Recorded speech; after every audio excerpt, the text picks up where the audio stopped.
Hello दोस्तों, स्वागत है आपका थिंकवाइज अकेडमी में। तो आज के इस वीडियो में हम मैनेजमेंट अकाउंटिंग का chapter number 4 fund flow statement देखने वाले हैं और इसका वेटेज है 25%। और यहाँ पर क्या होता है, देखो जब आप एग्ज़ाम पेपर आपके हाथ में लोगे तो वहाँ पर आपको इस चैप्टर में से एक 14 मार्क का सम जरूर से देखने को मिलेगा। यानी कि ये चैप्टर एक इम्पॉर्टेंट चैप्टर है।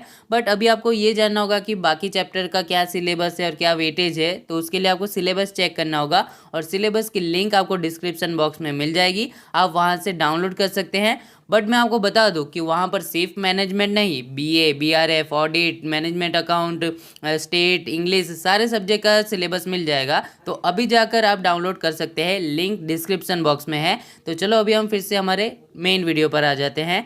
तो इस लेक्चर में ना हम सबसे पहले इंट्रोडक्शन देखेंगे फंड फ्लो स्टेटमेंट का, और उसके बाद ये देखेंगे कि फॉर्मेट। देखो कोई भी आप सम कैलकुलेट करोगे ना, उसमें 3 फॉर्मेट आपको याद होना चाहिए। एक statement of change in working capital, adjusted PNL account और फंड फ्लो स्टेटमेंट। मतलब ये 3 तो आपको कंपलसरी बनाने ही होंगे। ये 2 स्टेटमेंट और ये पीएनएल अकाउंट, ये तो आपको बनाना ही होगा हर सम में। और कुछ नेसेसरी अकाउंट्स भी बनाने होंगे, वो आपके सम में कितने एडजस्टमेंट है और कौन से एडजस्टमेंट है उसके ऊपर डिपेंड करता है। बट ये 3 तो कंपलसरी आपको बनाना ही होगा। तो इन तीनों स्टेटमेंट का हम क्या करेंगे कि फॉर्मेट देख लेंगे कि कैसे ये स्टेटमेंट बनाना है, कैसे एडजस्टेड पीएनएल अकाउंट बनाना है। उसके बाद हम सेकेंड लेक्चर से जब प्रैक्टिकल सम स्टार्ट करेंगे तो मैं आपको बताऊंगा कि कैसे स्टार्ट करना है, ठीक है। वहाँ से हम प्रैक्टिकल सम स्टार्ट करेंगे। अभी इसका फॉर्मेट देख लेंगे और इंट्रोडक्शन हमारा देख लेते हैं। तो चलो आगे जाते हैं हम इंट्रोडक्शन के ऊपर। तो यहाँ पर देखो इंट्रोडक्शन में पहला पॉइंट आता है meaning of fund flow statement. यानी कि आपको मैं सिंपल वे में समझाऊँ ना, तो फंड फ्लो स्टेटमेंट यानी कि हमारे बिजनेस में कहाँ कहाँ से फंड आ रहे हैं और कहाँ उस फंड को हम यूज़ कर रहे हैं, ऐसा दर्शाने वाला कोई एक रिपोर्ट, यानी कि फंड फ्लो स्टेटमेंट। ये तो सिंपल मीनिंग था मेरे हिसाब से। अब देखते हैं कि आगे यहाँ पर क्या कहा गया है, वो रीड करते हैं। A fund flow statement is a financial report that shows how the fund यानी कि money have moved in and out of a company during a specific period। तो यहाँ पर भी वही कहा गया है। देखो एक फाइनेंशियल रिपोर्ट जो कि बताता है कि कैसे फंड हमारे कंपनी में मूव इन हो रहे हैं और कैसे आउट हो रहे हैं, और वो भी स्पेसिफिक पीरियड के लिए। तो ये होता है हमारा फंड फ्लो स्टेटमेंट। और आगे कहा गया है, देखो आगे ये कहा गया है कि it helps in understanding the sources of fund and how they have been used. ये हमें ना ये समझने में मदद करता है कि उसका सोर्स ऑफ फंड क्या है और उस फंड को हम कहाँ पर यूज़ कर रहे हैं, ये उसका अंडरस्टैंडिंग है। उसके बाद आगे देखते हैं। आगे कहा गया है कि it primarily focus on 2 points. First point है हमारा सोर्सेज ऑफ फंड और सेकेंड है application of fund. Sources of fund मतलब where the fund came from, यानी कि पैसे कहाँ से आ रहे हैं, फंड कहाँ से आ रहा है। तो एग्जाम्पल भी दिया गया है। देखो इशूइंग शेयर, यानी कि हम शेयर इशू करते हैं मार्केट में, तो लोग हमारे शेयर परचेस करेंगे, तो वहाँ से क्या होगा कि वहाँ से हमें फंड मिलेगा। और दूसरा बताया गया है टेकिंग लोन्स, तो हम क्या करेंगे कि हम बैंक के पास से लोन लेंगे, तो लोन लेंगे तो वहाँ से भी हमारे पास फंड आएगा। तो ये हमारा हो गया सोर्सेज ऑफ फंड का एग्जाम्पल। उसके बाद देखते हैं कि एप्लीकेशन ऑफ फंड माने क्या, where the fund was spent, यानी कि वो फंड हम कहाँ पर स्पेंड कर रहे हैं, कहाँ पर यूज़ कर रहे हैं। तो एग्जाम्पल दिया गया है बाइंग असेट, यानी कि हम कोई असेट परचेज करेंगे तो वहाँ पर हम पैसे देंगे, और असेट परचेज करेंगे तो पैसे वहाँ पर जा रहा है, यानी कि वो यूज़ हो रहा है, तो एप्लीकेशन ऑफ फंड आ जाएगा वहाँ पर। और देखो सेकेंड बताया गया है पेइंग ऑफ डेट्स, यानी कि हम हमारे डेट्स पेमेंट कर रहे हैं तो वहाँ पर भी पैसा जा रहा है, वहाँ पर भी एप्लीकेशन हो रहा है फंड का। तो ये उसका एग्जाम्पल था। उसके बाद आगे देखते हैं। आगे कहा गया है कि देखो this statement helps businesses understand their financial position by analysing change in working capital over a period. यानी कि पूरे पीरियड में ना हम चेक करते हैं कि हमारा वर्किंग कैपिटल में क्या चेंजेस आया है, और उसके हिसाब से हम हमारा फाइनेंशियल पोजीशन क्या है बिजनेस का वो समझ सकते हैं। तो ये उसका काम होता है फंड फ्लो स्टेटमेंट का। उसके बाद चलो हम आगे देखते हैं। तो आगे हम देखेंगे utility of fund flow statement, यानी कि यूटिलिटी मतलब क्या कि उससे क्या हमें बेनिफिट हो रहा है, क्या एडवांटेजेस है उसका, वो हम देखेंगे। तो चलो फर्स्ट देखते हैं। फर्स्ट कहा गया है यहाँ पर एक्सप्लेन फंड पोजीशन क्लियरली। तो यहाँ पर ना फंड की क्या पोजीशन है ना, वो फंड फ्लो स्टेटमेंट ना अच्छे से क्लियर करता है। तो देखो यहाँ पर कहा गया कि प्रॉफिट एंड लॉस अकाउंट में सोर्स प्रॉफिट बट कंपनी में still lack cash, and fund flow statement explain this gap by showing where fund were used. तो यहाँ पर ये कहा गया कि देखो कि कंपनी में ना कभी कभी ऐसा होता है कि कंपनी बहुत प्रॉफिट में है, ऐसा हमारा P&L अकाउंट हमें बोलता है, लेकिन जब हम देखते हैं हमारे कंपनी के बैंक अकाउंट में, तब वहाँ पर तो पैसे होते ही नहीं है, कैश होता ही नहीं है हमारे पास। तो ऐसा क्यों होता है? क्योंकि वहाँ पर क्या हो रहा होगा कि हमारा जो फंड है ना वो कहाँ पर यूज़ हो रहा होगा, फिक्स असेट में यूज़ हो रहा होगा, मतलब कि वहाँ पर हमारा ज़्यादा फंड रुका हुआ है। ऐसा हमें गैप पता चलता है कहाँ से? फंड फ्लो स्टेटमेंट हम जब बनाएंगे तब हमें वहाँ पर पता चलेगा कि वो फंड कहाँ पर यूज़ हुए हैं। इससे हमें पता चल जाएगा कि इसलिए हमारे पास लैक ऑफ कैश है। तो ये हम ना फंड का पोजीशन क्या है, कितनी हमारी लिक्विडिटी है, वो हम जान सकते हैं। ये हो गया इसका फर्स्ट पॉइंट। और सेकंड है हेल्प्स इन चूजिंग प्रोजेक्ट। तो यहाँ पर क्या कहा गया है वो देख लेते हैं। It helps management decide which project to invest by showing when and how much fund will be available. तो देखो हम फंड फ्लो स्टेटमेंट बनाएंगे तो उससे हमें ये क्लियर हो जाएगा कि कब और कितना फंड हमारे पास अवेलेबल है, तो उसके हिसाब से कौन सा प्रॉफिटेबल प्रोजेक्ट होना चाहिए वो हमें यहाँ पर प्रोजेक्ट में इन्वेस्ट करना चाहिए। तो उससे क्या हमें मदद मिलती है कि किस प्रोजेक्ट के ऊपर हमें इन्वेस्ट करना चाहिए, वो हम फंड फ्लो के थ्रू वो डिसीज़न ले सकते हैं। तो ये एक हेल्प करता है यहाँ पर। उसके बाद थर्ड देख लेते हैं। तो थर्ड है यूज़फुल वाइल बोरोविंग लोन्स। तो ये यूज़फुल होता है जब हम लोन लेने जाएं। क्यों यूज़फुल होता है वो देख लेते हैं। It provides necessary information to banker और other while borrowing fund. It also ensure proper loan planning and proves the credit worthiness of the company. तो यहाँ पर क्या होता है देखो कि ये ना हमारा fund flow statement necessary information provide करता है बैंकर को और अदर जिसके पास से हम लोन लेने वाले हैं उन्हें इन्फॉर्मेशन देता है कि हमारे पास इतनी फ़ंड की रिक्वायरमेंट है और इतना हम हर साल रीपेमेंट करते हैं और हमारी इतनी क्रेडिट वर्दीनेस है, यानी कि हमारे पास इतनी कैपेबिलिटी है कि हम जो लोन ले रहे हैं उसे हम पेमेंट कर पाएंगे। तो ऐसा हमारा क्रेडिट वर्दीनेस भी वहाँ पर शो होता है। तो ये ना यूज़फुल होता है जब हम फंड फ्लो स्टेटमेंट को शो करते हैं बैंकर को, तो वहाँ पर उन्हें पता चल जाता है कि हाँ भाई ये पेमेंट कर सकता है, मतलब हमारा लोन जो लेगा जब पेमेंट करने की बारी आएगी लोन वो अच्छे से हमें पे कर पाएगा, इसके पास क्रेडिट वर्दीनेस है। तो वहाँ पर लोन हमें ज़्यादा जल्दी मिल जाता है, तो तब भी वहाँ पर वो काम आता है। उसके बाद आगे देखते हैं। आगे फोर्थ पॉइंट है वॉन्स अबाउट फाइनेंशियल प्रॉब्लम। तो देखो कोई भी फाइनेंशियल प्रॉब्लम आने वाला होता है ना वो हम फंड फ्लो से जान सकते हैं। देखो कैसे जान सकते हैं वो कहा गया है।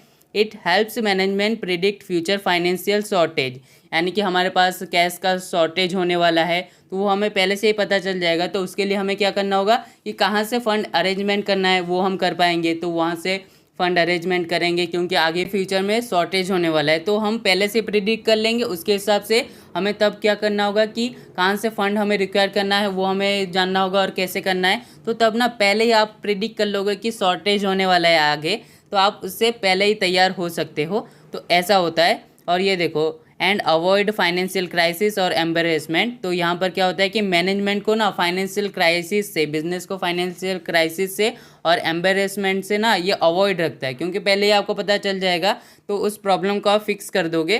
तो ये ना आपको क्राइसिस और एम्बेरसमेंट से बचाता है। तो ये एक बेनिफिट हो गया फंड फ्लो स्टेटमेंट बनाने का। तो चलो अभी हम आगे बढ़ते हैं। आगे हम देखेंगे statement of change in working capital. तो कोई भी सम आप कैलकुलेट करोगे ना तो वहाँ पर statement of changes in working capital और एडजस्टेड P&L अकाउंट और फंड फ्लो स्टेटमेंट, तो ये तीन तो कंपलसरी आपको बनाना ही होते हैं और बाकी डिपेंड करता है कि आपके सम में कौन सा एडजस्टमेंट है उसके हिसाब से। तो हम ना इन तीनों का फॉर्मेट देख लेंगे कि किस तरीके से बनाना है। तो सबसे पहले आपको बनाना है statement of changes in working capital, ये हेडिंग आपको लिखना है। उसके बाद यहाँ पर आपको क्या करना है कि आप लिखोगे पर्टिकुलर प्रीवियस ईयर रुपीज़। तो देखो यहाँ पर प्रीवियस ईयर मैंने वर्ड यूज़ किया, लेकिन आपको डेट दिया होगा, यानी कि क्वेश्चन में आपको क्या होगा कि दो बैलेंस शीट दी होगी, यानी कि एक प्रीवियस ईयर होगा एक करेंट ईयर होगा। तो प्रीवियस ईयर का क्लोजिंग आपको यहाँ पर लिखना है और करेंट ईयर का क्लोजिंग आपको यहाँ पर लिखना है। तो देखो प्रीवियस ईयर का जो क्लोजिंग होगा यानी उसका क्या मतलब हुआ, वो करेंट ईयर का ओपनिंग है। तो आपको ना असल में ना दो बैलेंस शीट दी होगी, जिसमें से फर्स्ट बैलेंस शीट की जो अमाउंट है वो आपकी ओपनिंग होगी और जो सेकंड बैलेंस शीट की अमाउंट होगी वो आपकी क्लोजिंग होगी। ठीक है, यानी कि प्रीवियस ईयर की क्लोजिंग यानी कि इस ईयर की ओपनिंग हो गई ना, तो यहाँ पर ओपनिंग आएगा, यहाँ पर क्लोजिंग आएगा। और उसके बाद आपको यहाँ पर इंक्रीज और डिक्रीज ये वाला कॉलम बनाना है। तो ये उसका फॉर्मेट है। यहाँ पर क्या होता है कि देखो फर्स्ट आप लिखोगे करेंट असेट, जितने भी करेंट असेट हो गए वो आप यहाँ पर लिख दोगे और उसका ओपनिंग का अमाउंट लिख दोगे, क्लोजिंग का अमाउंट लिख दोगे। उसके बाद उसका टोटल कर लोगे, ठीक है, दोनों का आपको टोटल कर लेना है। उसके बाद सेम ऐसा ही करंट लायबिलिटी में भी करना है। आप करंट लायबिलिटी लिखोगे और जो भी करंट लायबिलिटी आपको बैलेंस शीट में दी होगी, creditor, bills payable, unpaid expenses, ये मैंने यहाँ पर एग्जांपल के तौर में बताए हैं। तो ऐसे आपको करंट लायबिलिटी लिख देना है। उसका ओपनिंग आप यहाँ पर लिखोगे, क्लोजिंग आप यहाँ पर लिखोगे। उसके बाद उसका जो टोटल आ जाएगा वो यहाँ पर आपको लिखना है, ठीक है। उसके बाद आपको फाइंड करना है वर्किंग कैपिटल। तो वर्किंग कैपिटल आपको पता होगा कि करंट असेट में से करंट लायबिलिटी हम माइनस करेंगे तो जो अमाउंट हमारे पास आता है उसे हम बोलते हैं वर्किंग कैपिटल। यानी कि देखो, यानी कि करंट ईयर में शॉर्ट टर्म में जितने भी हमारे असेट होते हैं और लायबिलिटी होते हैं उसका जो डिफरेंस आया उसे वर्किंग कैपिटल हम बोलते हैं। अगर हमारा वर्किंग कैपिटल ना प्लस में आया यानी कि हमारे पास करंट असेट ज़्यादा है करंट लायबिलिटी से, और अगर वर्किंग कैपिटल हमारा माइनस में आया यानी कि हमारी करंट लायबिलिटी ज़्यादा है हमारे करंट असेट से, ये पता चलता है हमें। तो अभी हमें क्या करना है कि हमें फाइंड करना है कि चेंजेस इन वर्किंग कैपिटल क्या है। तो हम क्या करेंगे, देखो, तो यहाँ पर हमें टोटल असेट में से टोटल लायबिलिटी को माइनस करना है तो हमें यहाँ पर वर्किंग कैपिटल मिल जाएगा। तो यहाँ पर देखो, हम प्रीवियस ईयर का जो टोटल करंट असेट है उसमें से टोटल करंट लायबिलिटी माइनस करेंगे तो यहाँ पर हमें प्रीवियस ईयर का वर्किंग कैपिटल मिल जाएगा। और इसी तरीके से हम करंट ईयर का करंट असेट में से करंट लायबिलिटीज़ को माइनस कर देंगे तो यहाँ पर हमें वर्किंग कैपिटल मिल जाएगा करंट ईयर का। और ये हमारा स्टेटमेंट किस चीज़ का है, हमारा स्टेटमेंट है चेंजेस इन वर्किंग कैपिटल। तो हमें फाइंड करना है कि हमारे वर्किंग कैपिटल में क्या चेंजेस आया, हमारा वर्किंग कैपिटल पहले से इंक्रीज़ हुआ या फिर डिक्रीज़ हुआ, ये हमें फाइंड करना है। तो यहाँ पर देखो, तो चलो एक एग्जांपल से आपको समझाता हूँ कि प्रीवियस ईयर का वर्किंग कैपिटल आप समझ लो कि आपका 10 लाख आया और यहाँ पर आपका करंट ईयर का वर्किंग कैपिटल 12 लाख आया। तो यहाँ पर क्या हुआ कि 2 लाख इंक्रीज़ हुआ। तो आप क्या करोगे, यहाँ पर टोटल में लिख दोगे 12 लाख और यहाँ पर भी लिख दोगे 12 लाख और डिफरेंस आया कितना, 2 लाख, और यहाँ पर ये इंक्रीज़ हुआ है तो आप लिखोगे इंक्रीज़ इन वर्किंग कैपिटल। तो ये इंक्रीज़ इन वर्किंग कैपिटल ना हमारे लिए एप्लीकेशन ऑफ फंड होता है। तो जब हम फंड फ्लो स्टेटमेंट बनाएंगे ना तो उसमें 2 पार्ट होगा, एक होगा सोर्सेज और एक होगा एप्लीकेशन। तब हम increase in working capital application side में लिखेंगे। क्यों एप्लीकेशन के साइड में लिखेंगे उसका लॉजिक मैं आपको बताता हूँ। तो यहाँ पर देखो कि आपका वर्किंग कैपिटल कब इंक्रीज़ होगा, जब आपकी करंट असेट इंक्रीज़ होगी और करंट लायबिलिटी डिक्रीज़ होगी तब आपका वर्किंग कैपिटल बढ़ेगा। तो जैसे कि मान लो कि आपने स्टॉक परचेज़ किया तो यहाँ पर आपकी करंट असेट ना इंक्रीज़ हो रही है, बट यहाँ पर आपका फंड जा रहा है, पैसे जा रहे हैं, आपने परचेज़ किया तो पैसे देना होगा। तो यहाँ पर एप्लीकेशन ऑफ फंड हुआ, पैसे आपके पास से जा रहे हैं तो ये एप्लीकेशन ऑफ फंड हो गया। और आपने लायबिलिटी पेमेंट किया तो लायबिलिटी आपकी डिक्रीज़ हो रही है तो ये भी आपके वर्किंग कैपिटल को इंक्रीज़ करती है। तो लायबिलिटी डिक्रीज़ हो रही है, कैसे डिक्रीज़ होगी, तो मानो कि आपने क्रेडिटर को पेमेंट कर दिया तो यहाँ पर आपकी क्रेडिटर ना डिक्रीज़ हो रही है यानी कि फ़ंड यहाँ पर जा रहा है आपके पास से, तो ये भी एप्लीकेशन ऑफ फंड हो गया।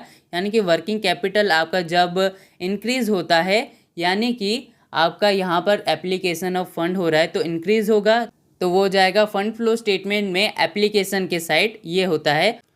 अभी इसका उल्टा हम सपोज करते हैं कि मान लो कि आपका प्रीवियस ईयर का वर्किंग कैपिटल कितना आया, 10 लाख आया और करंट ईयर का वर्किंग कैपिटल आया 8 लाख। तो यहाँ पर 2 लाख का डिफरेंस आया, तब आप क्या करोगे, यहाँ पर 10 लाख लिख दोगे, यहाँ पर भी 10 लाख लिख दोगे और यहाँ पर जो 2 लाख का डिफरेंस आया वो आप लिखोगे डिक्रीज इन वर्किंग कैपिटल। तो ये हमारे लिए ना सोर्सेज ऑफ फंड हो गया। तो हम फंड फ्लो स्टेटमेंट बनाएंगे तो सोर्सेज और एप्लीकेशन में उसे सोर्सेज के साइड में लिखेंगे, क्योंकि यहाँ पर ना हमारा वर्किंग कैपिटल डिक्रीज हो गया। और कैसे होता है वर्किंग कैपिटल डिक्रीज, जब आपका ना करंट असेट कम होगा और करंट लायबिलिटी ना बढ़ जाएगी, तब इसके चांसेस है कि आपके वर्किंग कैपिटल ना कम हो जाएगी।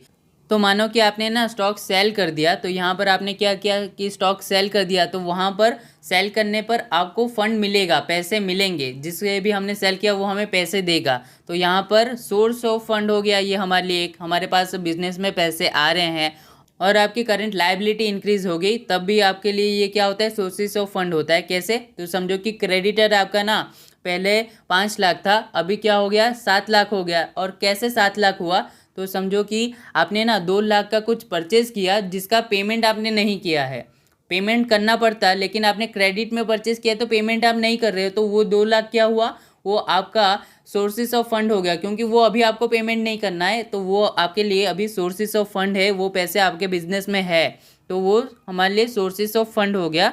तो यहाँ पर क्या होगा, तो जब हमारा डिक्रीज इन वर्किंग कैपिटल आएगा तब हम फंड फ्लो स्टेटमेंट में सोर्सेज के साइड में लिखेंगे डिक्रीज इन वर्किंग कैपिटल, और ये हमारे लिए फंड हो जाएगा, सोर्सेज हो जाएगा फंड का, तो यहाँ पर हम लिखेंगे। तो ये होता है इसका वर्किंग कैपिटल का काम। तो अभी आप बोलोगे तो ये इंक्रीज डिक्रीज जो यहाँ पर लिखा है उसका क्या यूज़ होगा, तो देखो इसका क्या यूज़ होता है वो अभी मैं आपको बता देता हूँ। तो आपको क्या करना है, देखो करंट असेट में आपने लिखा स्टॉक, तो स्टॉक आपका प्रीवियस ईयर में 5 लाख था और अब की बार क्या हो गया कि 6 लाख हो गया, तो इंक्रीज़ हुआ। तो आपको क्या करना है कि इंक्रीज़ की कॉलम में वो अमाउंट लिखना है। उसके बाद आपको क्या करना है, डेटर है, डेटर मान लो कि आपका कितना था, 10 लाख था, मान लो 10 लाख था, और अब वो घटकर कितना हो गया, 8 लाख हो गया, तो डिक्रीज़ हुआ, तो आपको डिक्रीज़ के कॉलम में लिखना है। तो इस तरीके से आपको करना है करंट असेट में। और यही चीज़ अगर आप करंट लायबिलिटी में करोगे तो इसका पूरा उल्टा हो जाएगा। जैसे कि क्रेडिटर आपके 5 लाख है और उसके बाद करंट ईयर में वो बढ़कर 6 लाख हो जाता है, तो यहाँ पर आपको क्या करना है, इंक्रीज हुआ आपका क्रेडिटर, बट आपको इंक्रीज में नहीं लिखना है, आपको लिखना है डिक्रीज के कॉलम में, ठीक है, उसका उल्टा करना है। करंट असेट में इंक्रीज हुआ तो इंक्रीज लिखना है, डिक्रीज हुआ तो डिक्रीज लिखना है, बट करंट लायबिलिटी में उसका उल्टा करना है, इंक्रीज हुआ तो आपको डिक्रीज में लिखना है। और एक एग्जांपल लेते हैं, बिल्स पेएबल। तो बिल्स पेएबल समझो कि आपका 2 लाख था और वो डिक्रीज होकर 1 लाख हो गया, तो यहाँ पर डिक्रीज हुआ, बट आपको लिखना है क्या, इंक्रीज के कॉलम में लिखना है। यानी कि करंट असेट में जो आप करोगे ना, यानी कि करंट असेट में करंट असेट आपका इंक्रीज हुआ तो इंक्रीज में करना है, अगर डिक्रीज हुआ तो डिक्रीज में करना है, और उसके बाद आपको करंट लायबिलिटी में उसका उल्टा करना है।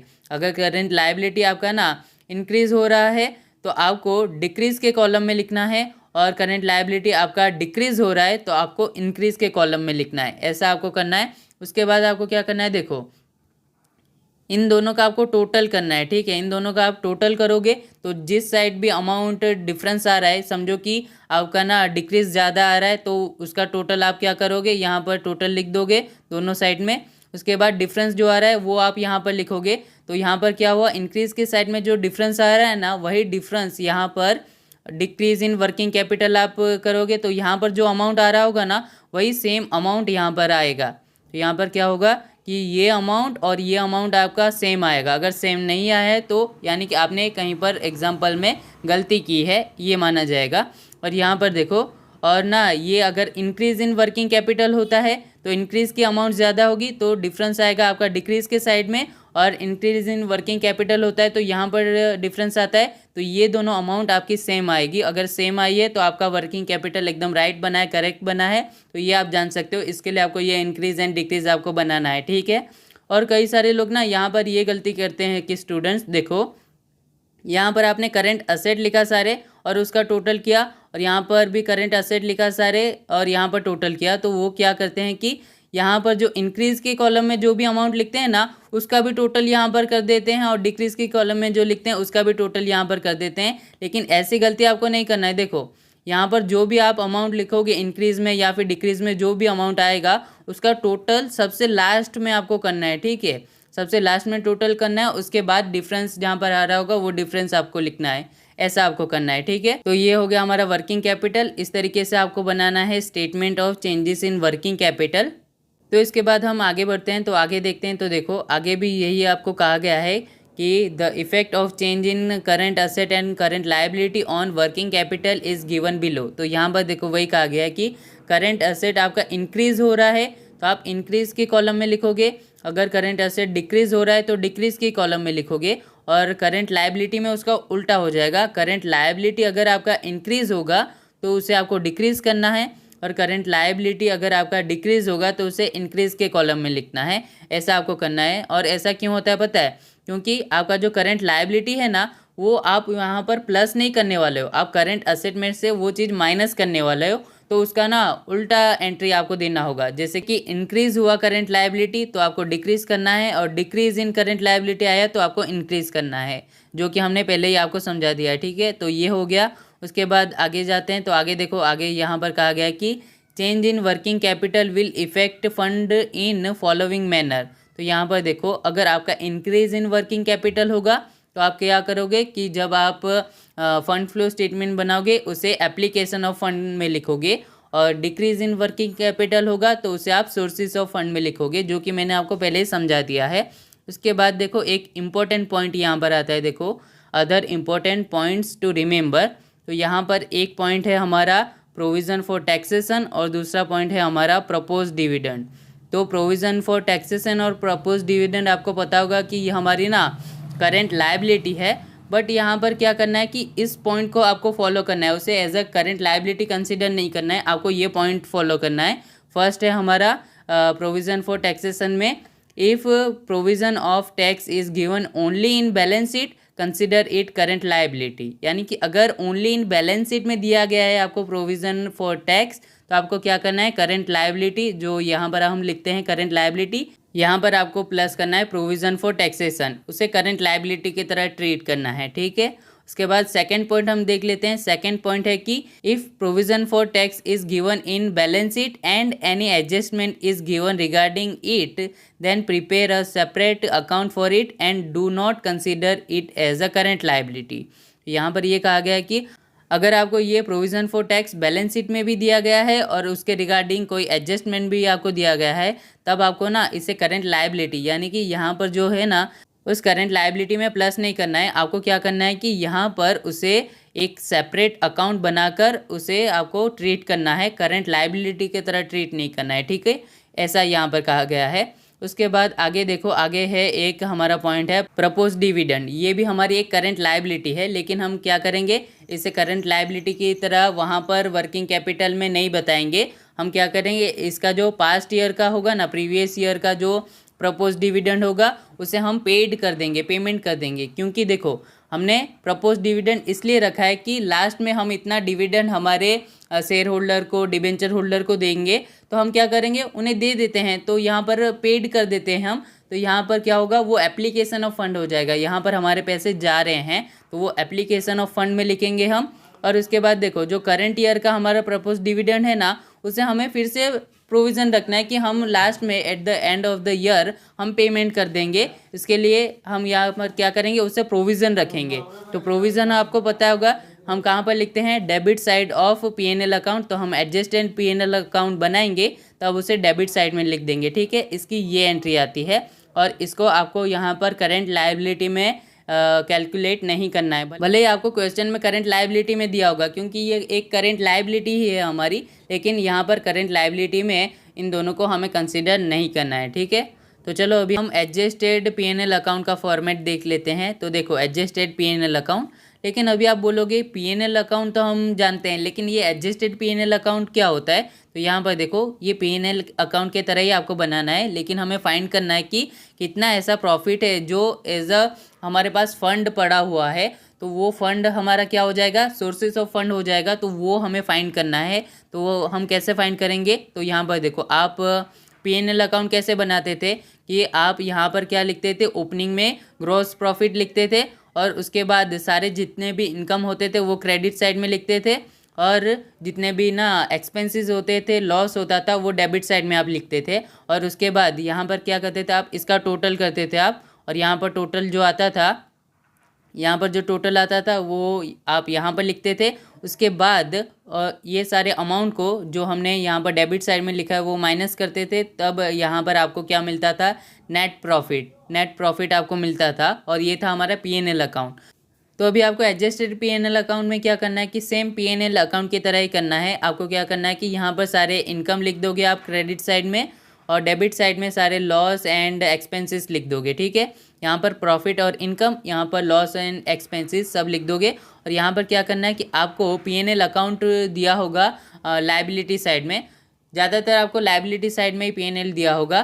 तो लायबिलिटी साइड की क्या होती है कि क्रेडिट बैलेंस होती है, तो आपको क्या करना है कि बाय बैलेंस ब्रॉट डाउन, यहाँ पर उसका ओपनिंग लिखना है और यहाँ पर उसका क्लोजिंग लिखना है, बैलेंस कैरिड डाउन, ये लिख देना है, ठीक है। उसके बाद जो भी इनकम आपका होता है या फिर प्रॉफिट होता है वो आप यहाँ पर लिखोगे। उसके बाद जो भी लॉस एंड एक्सपेंसेस होता है वो आप यहाँ पर लिखोगे। उसके बाद उसका डिफरेंस क्या होगा कि ज़्यादातर इसका डिफरेंस किस साइड आएगा, इस साइड आएगा क्रेडिट साइड में। क्रेडिट साइड में इसका डिफरेंस आएगा और जो डिफरेंस का अमाउंट आएगा ना उसे हम बताएंगे एडजस्टेड प्रॉफिट। तो एडजस्टेड प्रॉफिट कहा जाता है या फिर आप उसे फंड फ्रॉम ऑपरेशन ऐसा भी आप कह सकते हो। तो यहाँ पर ये जो एडजस्टेड प्रॉफिट होता है ना ये हमारे लिए सोर्सेस ऑफ फंड होता है। तो जब हम स्टेटमेंट बनाएंगे फंड फ्लो स्टेटमेंट तो यहाँ पर सोर्सेस और एप्लीकेशन होता है। तो आपको क्या करना है कि एडजस्टेड प्रॉफिट को सोर्सेस ऑफ फंड वहाँ पर लिखना है, ठीक है, ऐसा आपको लिखना है। तो इसका लॉजिक क्या हुआ, तो देखो इसका लॉजिक ये हुआ कि आपने ना देखो जैसे कि आपने यहाँ पर पीएनएल अकाउंट के बारे में अभी सोचो, तो तब आप क्या करते थे कि ये सारे इनकम का आपने टोटल किया होगा और उसके बाद ये सारे लॉस एंड एक्सपेंसेस को माइनस किया होगा, उसके बाद आपको नेट प्रॉफिट मिला होगा। लेकिन उसमें आपने डेप्रिसिएशन माइनस किया होगा। लेकिन आपने कभी सुना है कि डेप्रिसिएशन मेरा 2000 है तो मैंने 2000 पैसा पेमेंट कर दिया?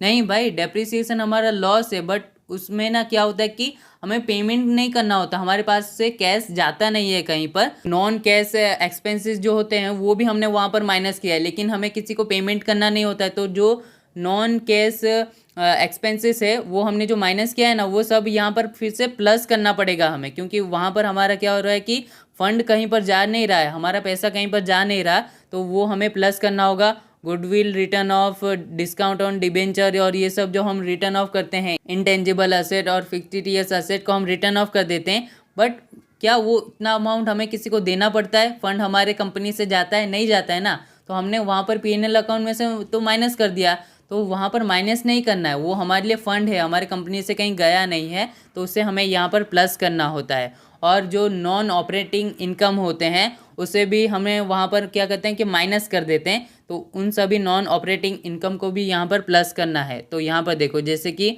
हमारा पीएनएल का ओपनिंग यहाँ पर आ गया, क्लोजिंग यहाँ पर आ गया, तो अभी आपको इस क्लोजिंग में ये सारे अमाउंट को प्लस करना है। इन सारे अमाउंट को प्लस करोगे, यहाँ पर लिखोगे, उसके बाद उसे यहाँ पर लिखोगे और उसके बाद इन सारी इनकम्स को माइनस करोगे, तो जो डिफरेंस आएगा हमारा, तो वो हमारा हो जाएगा एडजस्टेड प्रॉफिट, यानी कि फंड फ्रॉम ऑपरेशन। तो ये हमारा सोर्सेस ऑफ फंड हो जाएगा। तो जब हम फंड फ्लो स्टेटमेंट बनाएंगे तब इसे क्या करेंगे कि सोर्सेस के साइड में लिखेंगे, ठीक है। तो ये इसका लॉजिक बनता है। तो आपको ज़्यादा नहीं सोचना है, आपको क्या करना है कि एडजस्टेड पीएनएल अकाउंट ना पीएनएल अकाउंट की तरह ही बनाना है। तो देखो आपको लायबिलिटी साइड में ना पीएनएल अकाउंट दिया होगा, तो लायबिलिटी की क्रेडिट बैलेंस होती है। तो आपको क्या करना है कि यहाँ पर क्रेडिट साइड में उसका ओपनिंग लिख देना है और डेबिट साइड में उसका क्लोजिंग लिख देना है। लेकिन इन केस आप मानो कि आपको ना वहाँ पर लायबिलिटी साइड में पीएनएल अकाउंट नहीं दिया गया है, वो असेट साइड में दिया गया है, तो वो हमारे लिए क्या होता है, लॉस होता है। तो तब उसका उल्टा एंट्री आ जाएगा, तब यहाँ पर ओपनिंग आ जाएगा और यहाँ पर क्लोजिंग आ जाएगा, ठीक है, ऐसा होगा। लेकिन अभी के लिए आपको क्या मान के चलना है कि ज़्यादातर ना प्रॉफिट ही होता है।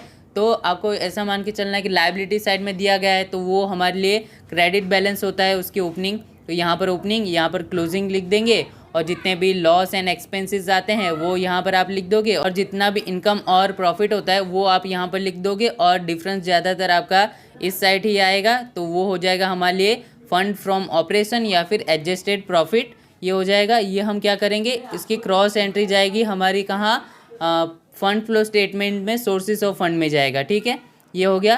तो यहाँ पर देखो वही चीज़ को यहाँ पर लिख के भी आपको समझाया गया है कि आपको क्या करना है। तो देखो simple point to remember, first आपको करना है the closing balance of the previous year's PNL account becomes the opening balance of the current year and is shown on credit side.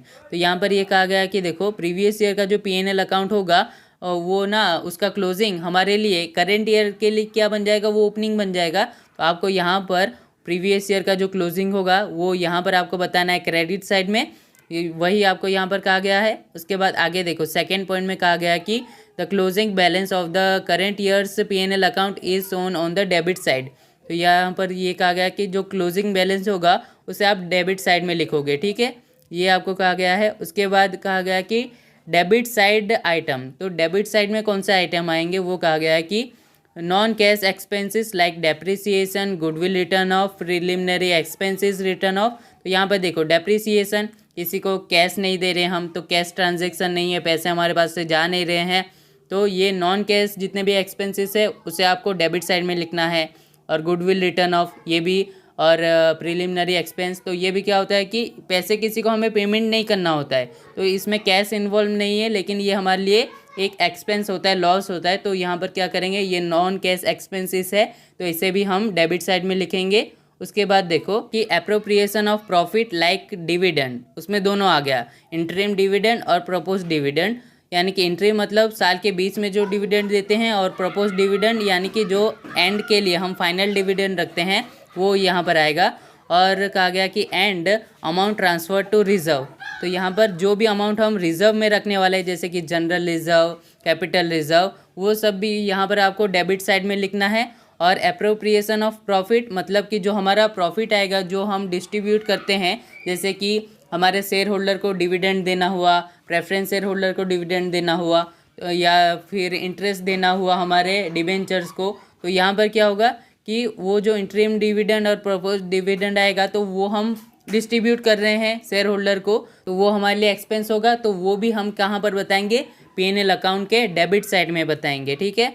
और उसके बाद देखो, उसके बाद आ गया यहाँ पर loss on sale of asset. तो यहाँ पर क्या होता है कि आपको लॉस हुआ, असेट सेल किया तो आपने, तो ये नॉन ऑपरेटिंग लॉस हुआ आपका, तो वो भी आपका कहाँ पर आ जाएगा, डेबिट साइड में आ जाएगा। और क्रेडिट साइड में क्या आएगा, देखो profit on sales of fix asset और इन्वेस्टमेंट, तो यहाँ पर जो भी आपका प्रॉफिट हुआ फिक्स असेट सेल करने के बाद, इन्वेस्टमेंट सेल करने के बाद, तो वो यहाँ पर आप लिख दोगे क्रेडिट साइड में। और डिविडेंड ऑन शेयर यानी कि डिविडेंड रिसीव हुआ तो वो भी आप क्रेडिट साइड में लिखोगे, ये हमारे लिए एक इनकम हो गया। और अदर नॉन ऑपरेटिंग जितने भी इनकम हो गए वो हम यहाँ पर क्रेडिट साइड में लिखेंगे, ठीक है, ये बताया गया है। और लास्ट में आपको क्या करना है कि the balance on the credit side is called the adjusted profit and it tells us how much profit is available as a sources of fund from business operation. तो क्रेडिट साइड का जो ना डिफरेंस आता है जिसे हम adjusted profit बोलते हैं ना, ये क्या होता है कि ये बताता है कि कितना प्रॉफिट हमारे पास अवेलेबल है as a source of fund, तो उसे हम क्या करेंगे, सोर्स ऑफ फंड में लिख देंगे, ठीक है। तो यहाँ पर हमारा एडजस्टेड P&L अकाउंट की सारी एंट्री खत्म होती है।